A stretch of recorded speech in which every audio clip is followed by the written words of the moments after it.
hari ini sidang perdananya Nindi. Kita kan sudah masukin gugatan pada tanggal 12 Januari kemarin dan saat ini sidang perdananya dan kita lagi masih menunggu untuk kapan mulai sidangnya karena semua kan kita ikutin aturan di pengadilan ini dan juga saat ini mungkin Nindi tidak bisa hadir karena masih ada keperluan, ada hal-hal yang masih beliau siapkan juga. Agenda saat ini mungkin mediasi dulu, tapi kan kita nggak tahu apakah dari pihak suami Nindi datang hadir atau tidak tahu. Kita masih menunggu. Belum, tidak ada kita komunikasi antara kuasa hukum Nindi dengan kuasa hukum Laksana. Sampai saat ini tidak ada perubahan, dia tetap ingin menggugat caranya suami. Mungkin kalau kita lihat sudah ada permasalahan yang lama ya, tidak ada beda pendapat, sering adanya kurangnya perhatian dari suami dan adanya tindakan kekerasan dalam rumah tangga juga ada. Jadi terjadinya itu yang fatalnya ke KDRT itu tahun 2020 sehingga membuat laporan juga. KDRT-nya seperti apa tuh Bang? Secara verbal juga maupun non verbal. Iya betul. Jadi untuk kaitannya dengan perkara yang sedang dialami oleh sama suaminya memang sebenarnya tidak ada relevannya ya, tidak ada kaitannya. Memang ya kita nggak tahu perjalanannya waktu, contohnya adanya hal seperti ini, biar bagaimana kan? Cuma kan ada dikaitkannya bahwa karena kena narkoba, Nindi menceraikan suaminya. Sebenarnya itu tidak benar itu. Yang benar itu persoalannya sudah lama dari tahun 2011. Jadi adanya ketidaksalahpahaman, adanya terjadinya di prahara rumah tangganya itu 2012. Ada orang ketiga? Kalau dari orang ketiga itu belum ada, kita belum berani membuktikan karena tidak ada bukti yang otentik, cuma hanya isu-isu belakangan aja. Itu kalau KDRT-nya itu ya karena ada laporannya itu 2020. Tepatnya 19 Desember 2020. Ya, ada laporan. Itu di mana? Di Polres Jakarta Selatan. Oh. Misalnya berapa kalinya kita belum menerima informasi seperti itu ya. Cuma kadang kan hal-hal seperti ini yang kita masukin dalam materi gugatan untuk proses perceraian. Nah inilah yang dikatakan bahwa Nindi berusaha mempertahankan rumah tangganya supaya tidak adanya perceraian. Tetapi yang mungkin dengan kondisi yang sangat sudah bagaimana perasaan Nindi ya, sehingga Nindi pun mengajukan permohonan gugatan perceraian.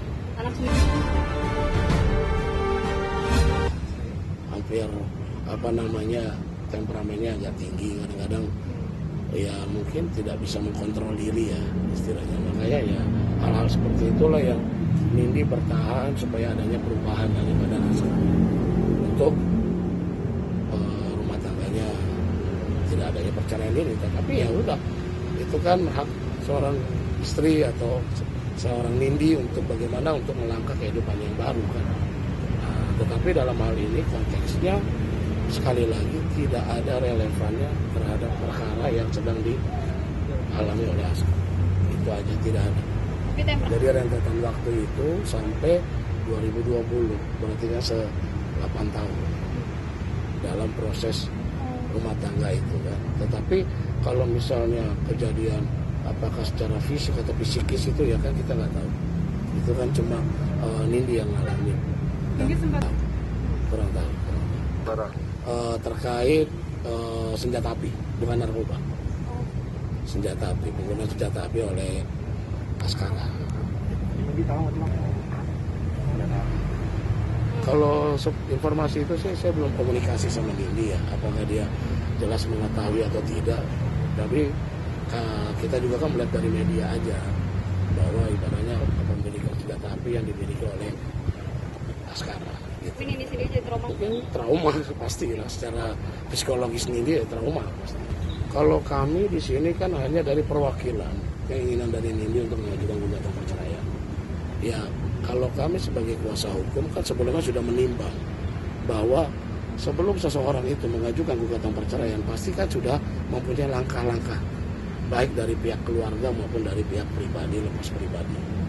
Nah, kalau misalnya sudah ada langkah-langkah yang dilaluinya tetapi tidak ada keputusan yang positif, ya mungkin ini terjadilah gugatan perceraian gitu.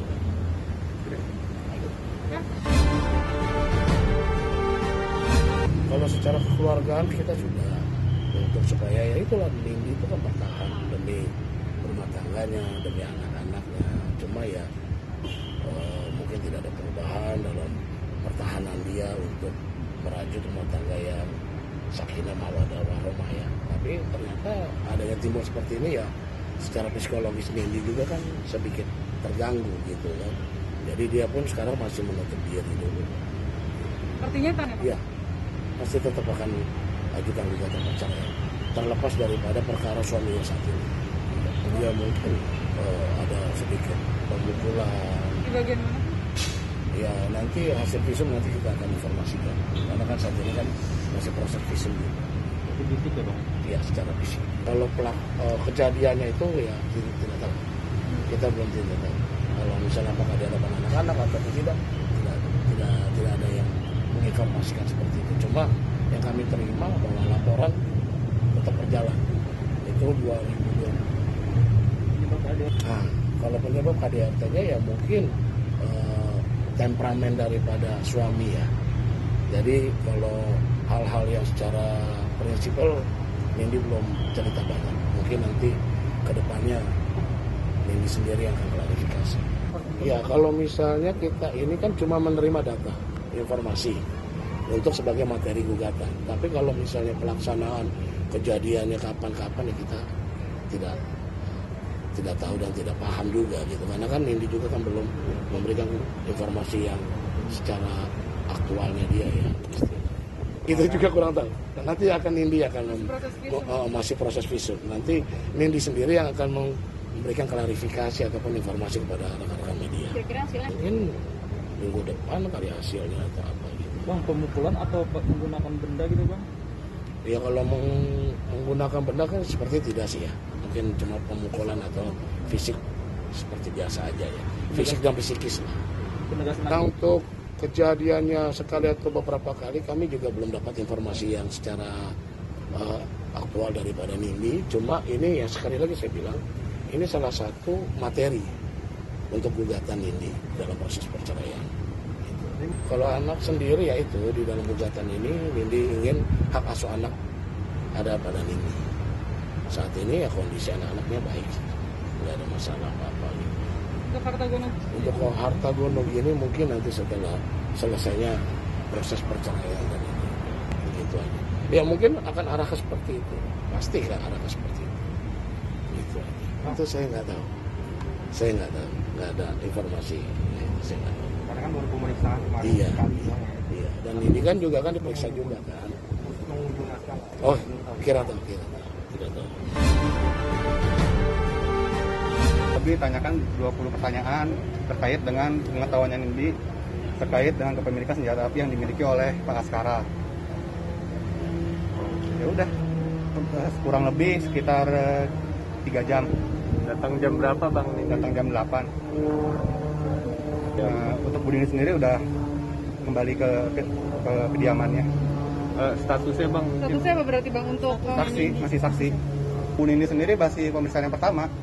Untuk yang kepemilikan senjata api ya Bang? Senjata api. Tapi untuk Nindi sendiri sebenarnya Tidak mengetahui. sama sekali tidak mengetahui. Tidak mengetahui. Di rumahnya, Di bagian di kamar, di dalam berangkas. Mengetahui tentang narkobanya.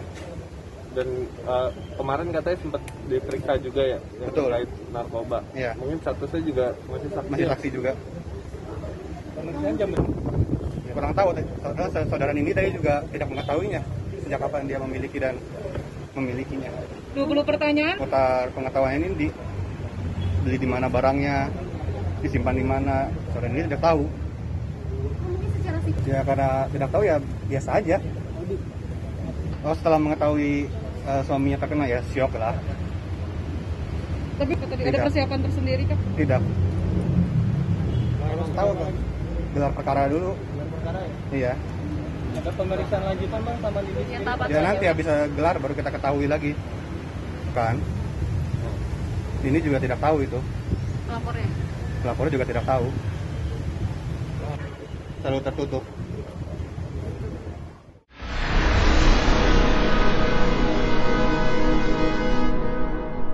Jadi jangan lupa untuk subscribe Cumi Cumi.